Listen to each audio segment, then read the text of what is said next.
Okay, let's be honest. DEI just means race-based hiring. It's all about race, right?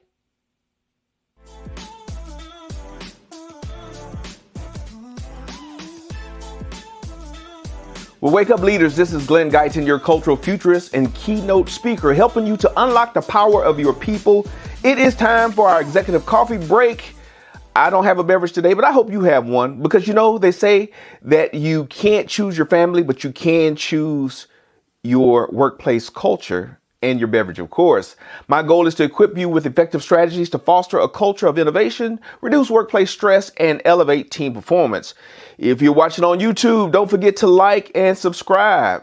Let's get into it. Hey, and make some comments if you're watching on LinkedIn. Well, today I want to talk to you about a comment that I got on my YouTube page. I had a short talking about good DE&I principles. And someone just said, hey, it's really just about hiring based on race, isn't it? That's the question, right? That's the question that I get most often. And that's the perception that's out there when we start thinking about DE&I and how it's been framed in a number of places. And now we have SHRM, if y'all are familiar with the Society for Human Resource Management. That group just came out, a little while back, came out with a change. CEO Johnny Taylor came out with a change. They're going to drop equity from their DE&I. They're just going to focus on diversity and inclusion. And my understanding is the rationale for that is because people really didn't understand what equity was, right? They understood what diversity was. They understand what inclusion is, but they don't understand what equity is. Now, you've probably watched some of my posts before, and I do think that the acronym has done us a disservice, right? Sometimes when you acronymize stuff, I don't know if that's a word. Is that a word? Acronymize stuff? When you acronymize stuff or turn things into acronyms, we forget the individual components that make up that new acronym. So, we have DEIB, diversity, equity, inclusion, and belonging. And so we start throwing these things together and the individual words lose some of their significance. So now, don't know CEO Johnny Taylor. I can kind of understand his rationale saying that people don't understand what equity is. There's no clear definition. And I agree with that. I do agree that there's not a clear definition for any of these things. Let's take the word racism. This is not what I'm really trying to talk about, but let's talk about the word racism. We have a variety of definitions for a word like that. And so anytime you start talking about terms, you have to define them so that people get on the same page. But let me go back to my original point about DE&I. Is it just about hiring based on race? And my answer is no. Now, many of these initiatives and movements were based on race initially. The civil rights movement, we have a history of racial division in this country. I think we can't argue that. We had a country where we had slaves. We had a country where only white people had privileges. Only white men had privileges. That's the history of our country. So we have to acknowledge that. So does race play a part in DE&I? Of course it does. I would be lying to you if I said that it didn't. Race is a part because race has a very complicated, complex history in this country. So let's not argue about that, okay? There was divisions in this country based on race. We have these different racial categories, and the fact that we have these categories means something, right? It means something. All right, so let's get beyond that. Now, does DE&I mean that we just hire based on race? And let me tell you what I'm hearing. Let me use my translator. What I'm actually hearing about that is that DE&I just discriminates against white men. Now, that shouldn't be the case, but I think that's the question people really have. Is DE&I just anti-white male? I would say it shouldn't be. It shouldn't be. It shouldn't just be based on race. Now, anytime you have any kind of program, you have people executing programs. Some people do it better than others. Some companies have a strategy. I'll tell you, I've hired a number of people, and I've tried to practice what I preach as a DE&I practitioner. Also, as a cultural futurist, understanding how change happens in our society is very important, that we pay attention to the trends. It's important we pay attention to the data. So now, should you be hiring people solely based on race? No, you shouldn't. I'm telling you, don't do that. That's wrong. It's inappropriate. It's not going to get you what you need. So what's the end goal? What's the end goal for you as an employer, as a company, as an organization? What is your end goal? That's the first question you need to answer. We want the best people. We want the best talent. We want to be competitive. If we're in the U.S., we want to make a ton of money, right? Because we're capitalists here. This is for-profit businesses. Now, if you're a nonprofit business, you may have a different motivation, and that will play into your DE&I strategy. At least it should. So I've hired a number of people in my lifetime, and I believe in diversity, equity, and inclusion. And now I am a Black male. At one point I was young. I'm not as young as I used to be, but I was young. So when I noticed one thing about my teams, when I started hiring teams, I have a tendency to hire younger people. Why? Because I was a younger leader at the time. I was one of the youngest executives in my role. So I had a tendency to hire younger people. I had a tendency to hire women. For whatever reason, I had a tendency to hire women, communicated pretty well with women.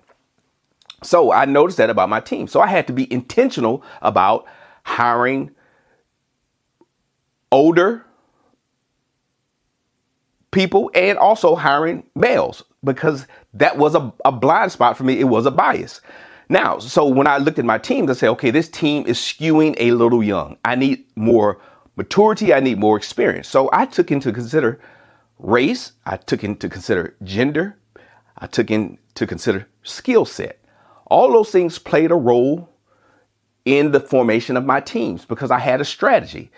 I had a team that I really needed to communicate with a diverse group of constituents. I couldn't just hire all baby boomers because some of my constituents were Gen X, some of my constituents were millennials at the time. So I wanted to put a team together that could speak to the needs of baby boomers, my older audience who preferred a certain type of media. And also I want to appeal to the up and coming younger people who also expected a certain type of communication style. So I built my team around the needs of my mission and paid attention to diversity and inclusion. I communicated a little bit differently with my older baby boomers. I could be a little bit more direct with them. I could just be matter of fact with them. Boom, boom, boom. This is what I need you to do. Go ahead and do that. With my millennials at the time, I had to communicate differently. They asked me more questions. I had to be a little bit more gentle than I normally would be with my team. So I adjusted because I wanted them to feel like they were part of the team, just as like I wanted my older workers to feel like they were part of the team. So I took that into consideration. Also, I intentionally hired a geographically diverse team. So not only did I pay attention to age, gender, but because I worked in an organization that spanned the United States, I want to make sure I had representatives in different parts of the country. So geography was a part of that. Did race play a part of it? Yes, I wanted a racially diverse team because I had a racially diverse constituency. And you know what? I even paid special attention to the white males that I hired because I did not want a team that did not have white males on the team. Isn't that amazing? So we can consider a number of factors. We're not limiting ourselves to skin color only. And it wasn't the fact that someone is white or black. It's what experiences that they bring. What communities do they connect with? And how do those experiences and connections help me achieve the goals that I want to achieve? And so I prided myself on having a very skilled, diverse team with diverse experiences, diverse connections who were able to carry out the mission. So those are the things that you should be thinking about as a leader when you're thinking about DE&I. It's not just about hiring. Let me go find a token black person. Let me just go find a token woman. Let me go find a token disabled person. Let me go find a token white guy. No, that's not what it's about. It's about building a team that's effective, that helps you accomplish your mission. What else is it about? If you're doing something else, you're doing it wrong. So going back to SHRM and dropping equity. Now, so what's the equity part? Really it's about some form of justice. If you want to think about that, not all companies will think about that, but it's also understanding that people want to put in the work, but they also want to be rewarded equally for that work. So equality is a part of that, and maybe people understand that better. Equity is a little bit different, right? We're making some accommodations, and we do that often when we think about people with maybe physical limitations. We say, hey, we can provide reasonable accommodations. So is equity that hard to understand? I don't think so. I think companies that are really intentional about this really just need to put in the work. Good leaders take the time to do the research, find out what they need to do to make their people better, make their teams better.